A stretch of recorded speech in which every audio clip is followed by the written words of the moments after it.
ഞാനിപ്പോൾ തിരുവനന്തപുരത്തെ പ്രശസ്തമായ മാനവീയം വീതിയിലാണുള്ളത്. ഇത് വളരെ നല്ലൊരു ഇടമാണ്. കൂട്ടുകാരായിട്ട് ഒരുമിച്ചിരിക്കാനും കുറച്ച് സൊറ പറയാനൊക്കെ വന്നിരിക്കാൻ പറ്റിയൊരു നല്ല സ്പോട്ടാണ്. പലപ്പോഴും ഞാനിവിടെ വന്നിരിക്കാറുണ്ട്. പക്ഷെ ചിലപ്പോഴെങ്കിലും നമ്മളിവിടെ ഇരുന്ന് പല കാര്യങ്ങൾ ചെയ്യുമ്പോൾ അല്ലെങ്കിൽ സംസാരിക്കുമ്പോൾ ക്ഷണിക്കപ്പെടാത്ത അതിഥിയായിട്ട് ചിലപ്പോൾ ചില ക്യാമറമാൻമാരും അതേപോലെ മൈക്കും കൊണ്ട് നമ്മുടെ അടുത്തേക്ക് വന്നിട്ട് പല കാര്യങ്ങളും ചോദിക്കും. അപ്പോൾ ചിലർക്ക് അത്തരം വീഡിയോസിൽ റെസ്പോണ്ട് ചെയ്യാൻ രസകരമായിട്ട് മറുപടി പറയാൻ ഇഷ്ടമുള്ളവരുണ്ട്. പക്ഷെ ചിലർക്കെങ്കിലും അത് അസഹനീയമായിട്ട് തോന്നാറ്. അപ്പോൾ നമ്മളവരോട് ചോദിച്ചു കഴിഞ്ഞാൽ ചിലപ്പോൾ അവർ പോയില്ല. അവർ പറയും ഇത് ഞങ്ങളുടെ ഫ്രീഡം ഓഫ് സ്പീച്ചിന്റെ ഭാഗമാണ്, ഇവർ വീഡിയോ എടുക്കുക, ഞങ്ങളുടെ പ്രൊഫഷനാണെന്ന് പറയും. ശരിയാണ്, ജേർണലിസ്റ്റുകൾക്ക് അഭിപ്രായ സ്വാതന്ത്ര്യത്തിന്റെ ഭാഗമായിട്ട് ഫ്രീഡം ഓഫ് ദ പ്രസ് ഉള്ള ഒരു രാജ്യമാണ് നമ്മുടേത്, പത്രസ്വാതന്ത്ര്യം എന്ന് പറയും. പക്ഷേ ഈ സ്വാതന്ത്ര്യം മറ്റുള്ളവരുടെ പ്രൈവസിയിലേക്ക്, സ്വകാര്യതയിലേക്ക് കടന്നു ചെല്ലാനുള്ള ഒരു സ്വാതന്ത്ര്യമാണോ? ഇനി മറ്റൊരു കേസ് പറയാം. കഴിഞ്ഞ ദിവസം സോഷ്യൽ മീഡിയയിൽ കണ്ടൊരു കാര്യമാണ്. നമ്മൾ ഫേസ്ബുക്കിലും ഇൻസ്റ്റാഗ്രാമിലൊക്കെ ഫാൻ ഫൈറ്റിന്റെ പേരിലും അല്ലാതെയും പലപ്പോഴും ആൾക്കാർ ചേരിതിരിഞ്ഞ് മറ്റുള്ളവരെ ആക്രമിക്കാനും അപകീർത്തിപ്പെടുത്താനൊക്കെ നോക്കാറുണ്ട്. ഇവിടെയും നമ്മുടെ അഭിപ്രായ സ്വാതന്ത്ര്യമാണ് നമ്മൾ വിനിയോഗിക്കുന്നത്. പക്ഷേ മറ്റാളുടെ റെപ്യൂട്ടേഷനെ അല്ലെങ്കിൽ കീർത്തിയെ കളങ്കപ്പെടുത്തുന്ന രീതിയിൽ നമുക്ക് കാര്യങ്ങൾ വിളിച്ചു പറയാനുള്ള സ്വാതന്ത്ര്യം, പരിധികളില്ലാത്ത സ്വാതന്ത്ര്യമാണോ നമ്മുടെ അഭിപ്രായ സ്വാതന്ത്ര്യം? വരൂ, ഇന്നത്തെ വീഡിയോയിൽ നമുക്ക് ഇത് പരിശോധിക്കാം. നമ്മുടെ അഭിപ്രായ സ്വാതന്ത്ര്യം പരിധികളില്ലാത്തതാണോ അല്ലയോ എന്നറിയാൻ അധികം ദൂരെയൊന്നും പോകണ്ട. Freedom of speech and expression article 19 of the Indian കോൺസ്റ്റിറ്റ്യൂഷനിൽ വളരെ വ്യക്തമായിട്ട് കൊടുത്ത മൗലിക അവകാശമാണ്, ഫണ്ടമെന്റൽ റൈറ്റ് ആണ്. അതിന്റെ തൊട്ട് താഴെ ആർട്ടിക്കിൾ 19 ക്ലോസ് 2 തന്നെ 7-8 കാരണങ്ങൾ അക്കമിട്ട് നിരത്തിയിട്ടുണ്ട്. നമ്മളിവയെ വിളിക്കാം റീസണബിൾ റെസ്ട്രിക്ഷൻസ് എന്നാണ്. അതായത് ഗവൺമെന്റുകൾക്ക് വേണമെങ്കിൽ ഈ കാരണങ്ങൾ കൊണ്ട് നമ്മുടെ അഭിപ്രായ സ്വാതന്ത്ര്യം റീസണബിളി റെസ്ട്രിക്ട് ചെയ്യാമെന്നർത്ഥം. അതിൽ വരുന്നൊരു കാര്യമാണ് പബ്ലിക് ഓർഡർ, ക്രമസമാധാനം, കോൺസ്റ്റിറ്റ്യൂഷണൽ മൊറാലിറ്റി, കോൺസ്റ്റിറ്റ്യൂഷനിലെ മറ്റ് values like dignity of individual, privacy തുടങ്ങിയിട്ടുള്ള മറ്റ് അവകാശങ്ങൾ. അതേപോലെ അത് ആ ലിസ്റ്റിൽ ഏറ്റവും ഒടുവിൽ കാണുന്ന ഒരാളാണ് ഡെഫമേഷൻ. ഡെഫമേഷൻ എന്ന് പറയുന്ന അപകീർത്തി അഥവാ മാനനഷ്ടം എന്നാണ്. അപ്പോൾ നമ്മുടെ അഭിപ്രായ സ്വാതന്ത്ര്യം ഉപയോഗിച്ചുകൊണ്ട് നമ്മൾ പറയുന്ന അല്ലെങ്കിൽ എഴുതുന്ന കാര്യം മറ്റൊരാളുടെ റെപ്യൂട്ടേഷനെ ബാധിക്കുന്നുണ്ടെങ്കിലും മറ്റു ചില കാരണങ്ങളാലും like friendly relation, foreign countries, ഗവൺമെന്റിന് ഇടപെടാനും നമ്മുടെ അഭിപ്രായ സ്വാതന്ത്ര്യത്തെ റെസ്ട്രിക്ട് ചെയ്യാനും സാധിക്കുന്നതാണ് കോൺസ്റ്റിറ്റ്യൂഷൻ തന്നെ പറയുന്നത്. ഡെഫമേഷൻ എന്നുള്ള വാക്കിന് നമുക്ക് ആദ്യം ഒന്ന് ബ്രേക്ക് ഡൗൺ ചെയ്യാം.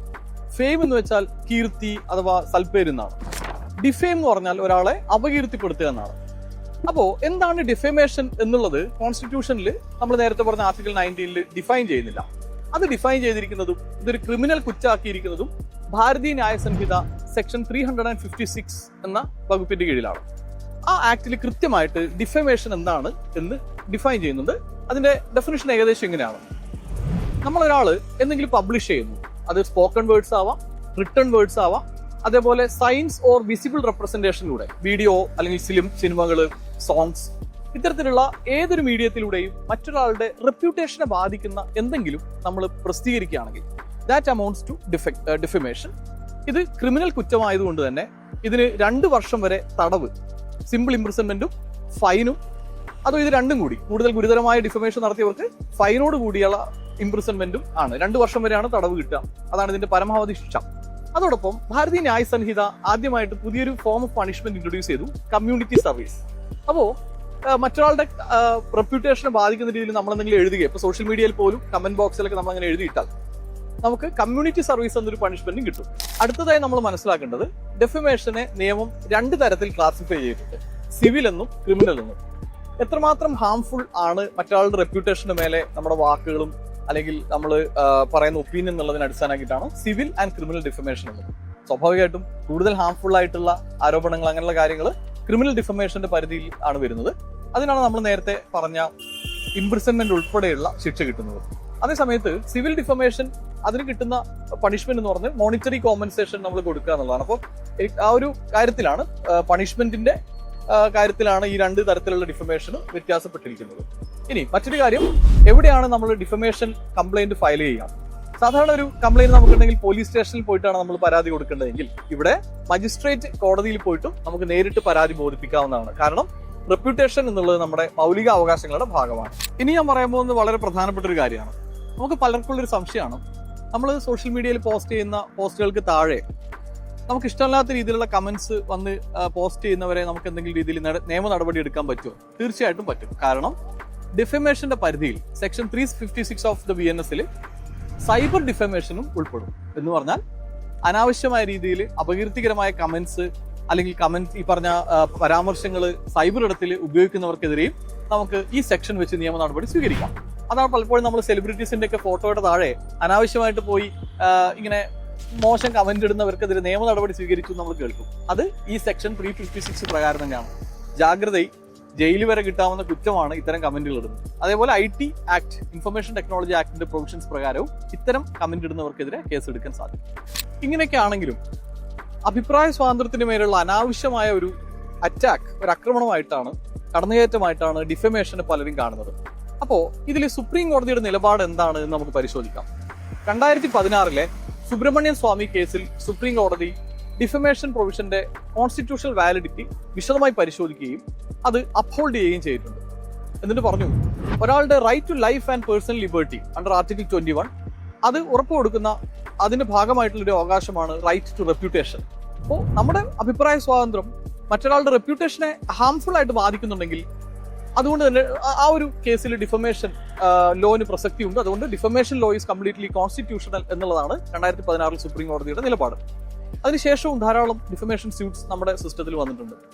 പക്ഷേ അടുത്ത കാലത്ത് ഡീക്രിമിനലൈസിങ് ഡിഫമേഷൻ എന്നുള്ളൊരു ഒപ്പീനിയൻ സുപ്രീം കോടതിയുടെ ഭാഗത്ത് നിന്ന് പലപ്പോഴായിട്ട് ഉയർന്നു കേൾക്കുന്നുണ്ട്. ഇപ്പൊ പല ആൾക്കാരും വിചാരിക്കുന്നത് വൈകാതെ തന്നെ സുപ്രീം കോടതി 2016 മുൻ കാലത്തുള്ള വിധി അത് സുപ്രീം കോടതി റിവേഴ്സ് ചെയ്തേക്കും എന്നുള്ളതാണ്. ഡീക്രിമിനലൈസിങ് ഡിഫമേഷന്റെ ഭാഗമായിട്ട് സുപ്രീം കോടതി ഒരുപക്ഷെ നേരത്തെ ഒപ്പീനിയൻ പുനഃപരിശോധിച്ച് കുറെ കൂടി ബാലൻസ്ഡ് ആയിട്ടുള്ള ഒരു അപ്രോച്ച് എടുക്കുന്നതാണ് പലരും വിചാരിക്കുന്നത്. എന്തായാലും ഡിഫമേഷനെ സംബന്ധിച്ച് വന്ന ഒരു ക്രിറ്റിസിസം അത് അഭിപ്രായ സ്വാതന്ത്ര്യത്തെ ബാധിക്കുന്നു എന്നുള്ളതാണ്. മാത്രമല്ല ഇതൊരു കൊളോണിയൽ ലെഗസി കൂടിയാണ്. കാരണം BNS മുമ്പുണ്ടായിരുന്ന IPC-യിൽ കൊളോണിയൽ ഭരണത്തിന്റെ സമയത്താണ് ഗവൺമെന്റിനെ ക്രിറ്റിസിസത്തിൽ നിന്ന് പ്രൊട്ടക്ട് ചെയ്യാൻ വേണ്ടിയിട്ട് ഡിഫമേഷൻ എന്ന് പറയുന്ന സെക്ഷൻ 499 കൊണ്ടുവന്നത്. അത് അതേപടി നമ്മൾ BNS-ലേക്ക് എടുത്തു എന്നുള്ളത് ഒരു കൊളോണിയൽ ലെഗസിയുടെ കണ്ടിന്യൂറ്റി ആയിട്ട് കരുതുന്നവരുണ്ട്. അതേപോലെ ഇത് പൊളിറ്റിക്കൽ മിസ്യൂസിന് കാരണമാവുന്ന ഒരു പ്രൊവിഷൻ ആണ്. ഓക്കെ, പൊളിറ്റീഷ്യൻസിനെയും പവർഫുൾ ആയിട്ടുള്ള ആൾക്കാരെയും ക്രിറ്റിസിസത്തിൽ നിന്ന് ഇൻസുലേറ്റ് ചെയ്യുന്ന ഒരു പ്രൊവിഷനായിട്ട് മാറിയിട്ടുണ്ടെന്ന് വിശ്വസിക്കുന്നവരുണ്ട്. ഡിഫമേഷനെ കുറിച്ചുള്ള നമ്മുടെ നിയമവ്യവസ്ഥയിലെ കാര്യങ്ങളെ ഇങ്ങനെ സംഗ്രഹിക്കാം. ഒന്നാമത്തത്, നമ്മുടെ അഭിപ്രായ സ്വാതന്ത്ര്യത്തിന് മേലെയുള്ള ഒരു റീസണബിൾ റെസ്ട്രിക്ഷൻ ആണ് ഭരണഘടന പ്രകാരം ഡിഫമേഷൻ ലോ. 2, ഭാരതീയ ന്യായ സംഹിത അഥവാ നമ്മുടെ ക്രിമിനൽ നിയമത്തിലാണ് ഡിഫമേഷനെ നിർവചിച്ചിരിക്കുന്നത്. ഭരണഘടനയിൽ അങ്ങനെ ഒരു നിർവചനം കാണുന്നില്ല. എല്ലാ തരത്തിലുള്ള ഒരാളുടെ റെപ്യൂട്ടേഷനെ ഹാം ചെയ്യുന്ന സ്പോക്കൺ, റിട്ടൺ, അതല്ലെങ്കിൽ മറ്റ് വിസിബിൾ റെപ്രസെന്റേഷൻസ് എല്ലാം തന്നെ ഡിഫമേഷന്റെ പരിധിയിൽ വരും. 3, സിവിൽ ആൻഡ് ക്രിമിനൽ എന്നിങ്ങനെ ഡിഫമേഷനെ 2ആയിട്ട് തരംതിരിച്ചിട്ടുണ്ട്. അത് കൂടുതലും ഹാംഫുൾ, എത്രമാത്രം ഹാംഫുൾ ആണ് ഡിഫമേഷൻ എന്ന് പറയുന്നതിനനുസരിച്ചാണ് ഈ വർഗീകരണം നടത്തിയിട്ടുള്ളത്. 4, ഡിഫമേഷൻ പ്രൊവിഷൻ അത് സൈബർ ഡിഫമേഷനും ബാധകമാണ്. അതായത് സൈബർ ഇടത്തിൽ നമ്മൾ സംസാരിക്കുമ്പോഴും എഴുതുമ്പോഴും മറ്റുള്ളവർക്ക് അപകീർത്തികരമായ രീതിയിൽ നമ്മൾ വാക്കുകൾ ഉപയോഗിക്കുന്നുണ്ടെങ്കിൽ BNS-ന്റെ സെക്ഷൻ 356 പ്രകാരം നിങ്ങൾക്കെതിരെ കേസെടുക്കാൻ ഗവൺമെന്റിന് സാധിക്കും. 5, സുബ്രഹ്മണ്യൻ സ്വാമി കേസിൽ 2016 സുപ്രീം കോടതി ഡിഫമേഷൻ എന്ന് പറയുന്ന പ്രൊവിഷൻ, ആ റീസണബിൾ റെസ്ട്രിക്ഷൻ അപ്ഹോൾഡ് ചെയ്തിട്ടുണ്ട്. അതിന് കാരണം right to life with dignity or reputation എന്നുള്ളത് ഫണ്ടമെന്റൽ റൈറ്റ് ടു ലൈഫിന്റെ ഭാഗമാണ് എന്നുള്ളതുകൊണ്ട് ആണ് ഈ ഡിഫമേഷൻ ഒരു റീസണബിൾ റെസ്ട്രിക്ഷൻ ആയിട്ട് അപ്ഹോൾഡ് ചെയ്തത്. അന്യന്റെ ശബ്ദം സംഗീതം പോലെ ആസ്വദിക്കാൻ പറ്റുന്ന ഒരു സമൂഹമാണ് കോൺസ്റ്റിറ്റ്യൂഷൻ വിഭാവനം ചെയ്യുന്നത്. അതുകൊണ്ട് തന്നെ അങ്ങേയറ്റം അഭിമാനത്തോടെ നമ്മുടെ അഭിപ്രായ സ്വാതന്ത്ര്യം വിനിയോഗിക്കുമ്പോൾ തന്നെ പരസ്പര ബഹുമാനവും അന്തസ്സും കാത്തുസൂക്ഷിക്കാൻ നമ്മൾ ഓരോരുത്തരും പ്രതിജ്ഞാബദ്ധരാണ്. Lead IAS, #1 IAS Academy in Kerala.